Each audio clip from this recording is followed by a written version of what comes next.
விஜய் அவர்கள் எந்த தொகுதியில் நிற்க போகிறாரு, அவரை எதிர்த்து யாரெல்லாம் போட்டியிட போகிறாங்க அப்படிங்கிறத தான் இந்த வீடியோவில் நான் சொல்ல போகிறேன். சரியான ஒரு அப்டேட் வந்திருக்குங்க. விஜய் சாரே வந்து அந்த தொகுதியை தான் விரும்புகிறாரோ அப்படின்னு வந்து நிறைய நியூஸ் எல்லாம் வந்து பேசிகிட்டு இருக்காங்க கட்சிக்குள்ளே. ஸோ அது எந்த தொகுதி அப்படின்னு பார்த்தோம்னா, அவர் விழுப்புரத்தில் நிற்பாரா, விக்கிரவாண்டியில், இல்லை மதுரையில் நிற்பாரா, எங்கே நிற்பார் அப்படின்னு வந்து ரொம்பவே வந்து ஒரு கன்ஃபியூஷன் போயிட்டு இருந்தது. ஆனால் இந்த சுற்றுப்பயணத்திலே ஒரு ஹிண்ட் வச்சுருந்தார் மனுஷன். இந்த சுற்றுப்பயணம் எங்கே ஸ்டார்ட் ஆகுது? திருச்சி. அப்போவே நம்ம கொஞ்சம் அலர்ட் ஆகிருக்கணும். ஓகே, இவர் திருச்சியை தான் ரொம்ப ஃபோக்கஸ் பண்ணுறாரு அப்படின்னு. அதனால் தமிழக வெற்றி கழகத்தின் தலைவர் வந்து திருச்சி கிழக்கு தொகுதியில் தான் வந்து நிற்க போகிறாரு அப்படின்னு வந்து இப்போ ஒரு நியூஸ் வந்து போயிட்டுருக்கு. இது வந்து கூடிய சீக்கிரத்தில் கன்ஃபார்ம் ஆகிடும் அப்படின்னே வந்து வச்சுக்கோங்களேன்.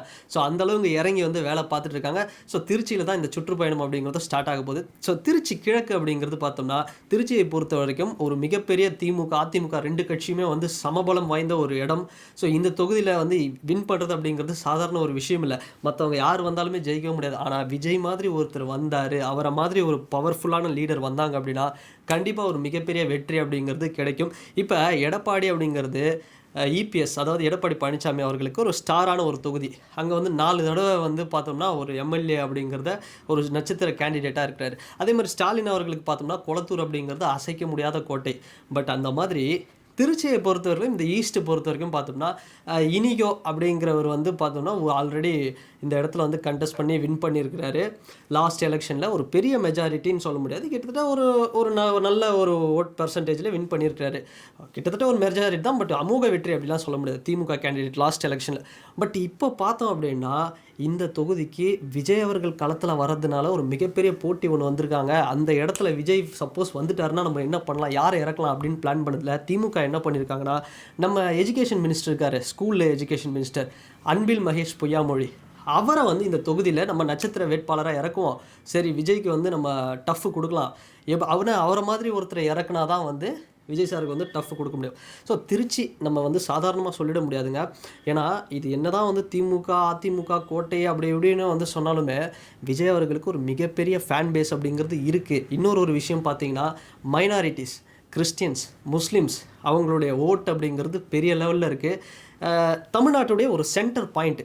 ஸோ இந்த இடம் அப்படிங்கிறது ஒரு மிக்சடான ஒரு மக்கள் இருக்கக்கூடிய இடம். இங்கே வந்து பார்த்தோம்னா அட் த எண்டு அந்த ஸ்டார் பவர் வேல்யூ அண்டு அந்த எலெக்ஷனை பொறுத்து மக்களுடைய அந்த ஆன்டி இன்கம்பன்சி, அந்த மாற்றத்துக்கான ஓட்டு, இதெல்லாமே வந்து அந்த வெற்றியை வந்து தீர்மானிக்கும். அதனால் விஜய் அவர்கள் ஒருவேளை இந்த தொகுதியை வந்து தேர்ந்தெடுக்கலாம். சப்போஸ் விஜய் அவர்கள் இந்த இடத்துல நின்னார் அப்படின்னா, அன்பில் மகேஷ் பொய்யாமொழி அவரும் நின்னார் அப்படின்னா எப்படி இருக்கும் அப்படின்னா, கண்டிப்பாக இது வந்து ஒரு மிகப்பெரிய ஒரு பரபரப்பான இடமா இருக்கும். ஏன்னா அன்பில் மகேஷ் பொய்யாமொழி அவர்கள் பார்த்தோன்னா இதுக்கு முன்னாடி திருச்சியில் இருக்கக்கூடிய திருவெரும்பூர் அப்படிங்கிற இடத்துல தான் கண்டெஸ்ட் பண்ணார்.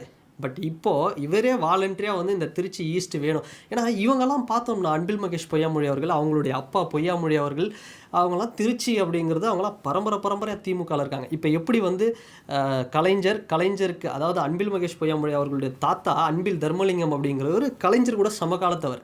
ஸோ அதுக்கப்புறம் பார்த்தோம்னா ஸ்டாலின் அவர்களுக்கும் அன்பில் மகேஷ் பொய்யாமொழி அவர்களுடைய அப்பா இருக்கார் பாருங்க, பொய்யாமொழி அவர்கள், அவரும் ஸ்டாலின் அவர்களும் அவர் சமகாலத்தவங்க.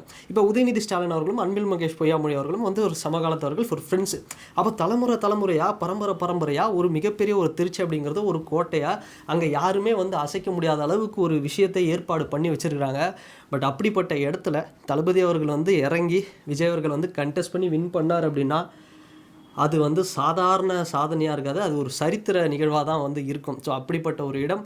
எம்ஜிஆர் அவர்கள் கூட வந்து சொல்லியிருப்பார், திருச்சியை வந்து நம்ம 2ஆம் தலைநகராக மாற்ற வேண்டும் அப்படின்லாம் வந்து சொல்லியிருப்பார். அந்தளவுக்கு எம்ஜிஆர் அவர்களுக்கும் திருச்சியில் ஒரு பெரிய ஃபேன் பேஸ் அப்படிங்கிறது இருக்குது. கேப்டன் விஜயகாந்த் அவர்களுக்கும் வந்து திருச்சியில் ஒரு பெரிய ஃபேன் பேஸ் இருக்குது. ஸோ திருச்சி அப்படிங்கிறதே வந்து ஒரு சென்டர் பாயிண்ட் தான். ஸோ அப்படி ஒரு ஸ்பாட்டு. ஸோ இந்த இடத்த வந்து தளபதி விஜய் அவர்கள் சூஸ் பண்ணியிருக்காரு அப்படிங்கிற மாதிரி வந்து சொல்கிறாங்க. கண்டிப்பாக கன்ஃபார்ம் ஆச்சு அப்படின்னா இது வந்து அதிரடியாக இருக்கும். ஸோ இது வந்து சப்போஸ் இதுக்கு ஒரு முன்னோட்டமாக நம்ம திருச்சியில் வந்து பார்க்க போகிறது இந்த சுற்றுப்பயணம். இந்த திருச்சி சுற்றுப்பயணத்தில் தளபதி விஜய் அவர்கள் வந்து பண்ண போகிற ஒரு சம்பவம் அது சொல்லிடும்.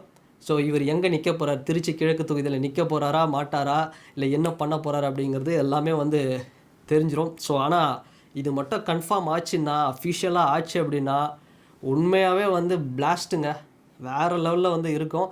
ஏன்னா அன்பில் மகேஷ் பொய்யாமொழி அப்படிங்கிற ஒரு சாதாரண கேண்டிடேட் கிடையாது, திமுகவுடைய ஒரு நட்சத்திர முகம். இப்போ இருக்கக்கூடிய, அதுவும் நெக்ஸ்ட் ஜென்ரேஷன், அடுத்து வரக்கூடிய ஜென்ரேஷனுக்குலாம் வந்து திமுகவுக்கு அவர் ஒரு நம்பிக்கை நட்சத்திரமாக இருக்கிறார். அப்படிப்பட்ட ஒருத்தர் இருக்கக்கூடிய இடத்துல தளபதி விஜய் அவர்கள் களம் இறங்கி அந்த இடத்துல சண்டை போட்டு வின் பண்ணி வர்றது அப்படிங்கிறது. இன்னொன்று, திருச்சியில் அஜித் சாருக்கு ஃபேன் பேஸ் இருக்குது. ஒரு வாட்டி வந்து அஜித் சார் வந்து திருச்சிக்கு போனார் பாருங்க, நடிகர் அஜித் சார் வந்து. அப்போது அவருக்கு எவ்வளோ ஃபேன் பேஸ் வந்து திருச்சியில் கூடுறாங்க. அப்போது அஜித் சாருடைய ரசிகர்களும் வந்து பாதி பேர் இன்றைக்கி வந்து பாதியில் ஒரு முக்கால்வாசி பேர் விஜய் சாருக்கு ஓட்டு போட இருக்கிறாங்க. அப்போ ஒட்டு மொத்தமாக பார்த்தோம் அப்படின்னா இந்த தொகுதியில் மட்டும் வந்தார் தளபதி விஜய்னா ஒரு பெரிய பிளாஸ்ட் சம்பவம் அதிரடி அப்படிங்கிறது இருக்குது. ஸோ நம்ம வெயிட் பண்ணி பார்க்கலாம். ஸோ என்ன நியூஸ் அப்படிங்கிறது வரப்போகுது அப்படிங்கிறது. ஸோ உங்களுடைய கருத்து என்ன? விஜய் அவர்கள் எங்கே நின்னா சூப்பராக இருக்கும்? டிவிகே தலைவர் தளபதி விஜய் அவர்கள் எந்த தொகுதி வந்து அவர் தேர்ந்தெடுத்தால் நல்லாயிருக்கும்?